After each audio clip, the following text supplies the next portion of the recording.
சீர்காழி அருகே மேலச்சாலை கிராமத்தில் இந்தியன் வங்கி ஏடிஎம் எந்திரத்தை உடைத்து 7 லட்சம் ரூபாயானது கொள்ளையடிக்கப்பட்டுள்ளது. கூடுதல் விவரங்களோடு இணைகிறார் செய்தியாளர் மணிகண்டன். மணிகண்டன், எத்தனை பேர் இந்த கொள்ளை சம்பவத்தில் ஈடுபட்டிருக்கிறார்கள்? அது பற்றிய முழு விவரங்கள் என்ன? சீர்காழி அருகே மாஸ்க் அணிந்து வந்த 3 நபர்கள் ஏடிஎம்ஐ உடைத்து 7 லட்சம் ரூபாய் பணத்தை கொள்ளையடித்து செய்துள்ள சம்பவம் பெரும் பரபரப்பை ஏற்படுத்தியுள்ளது. மயிலாடுதுறை மாவட்டம் சீர்காழி அருகே மேலச்சாலை கிராமத்தில் அமைந்துள்ள இந்தியன் வங்கியின் கிளையில் நேற்று நள்ளிரவு 1 மணி அளவில் உள்ளே புகுந்த 3 நபர்கள் மாஸ்க் அணிந்து வந்துள்ளனர். இவர்கள் ஏடிஎம் மிஷின் உடைத்து ரூபாய் 7 லட்சத்தை கொள்ளையடித்து சென்றுள்ளனர்.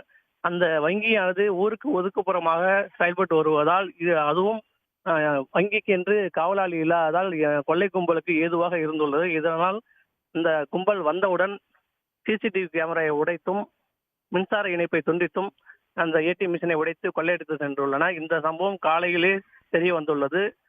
இதனால் அந்த பகுதியில் பெரும் பரபரப்பை ஏற்படுத்தியுள்ளது.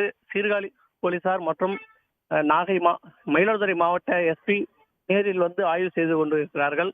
கொள்ளையடித்தவர்கள் எப்படி சென்றார்கள் என்றவும் சிசிடிவிகளை அந்த பகுதியில் உள்ள சிசிடிவி கேமராவை ஆய்வு செய்து வருகிறார்கள். இதனால் அந்த பகுதியில் பெரும் பரபரப்பை ஏற்படுத்தியுள்ளது.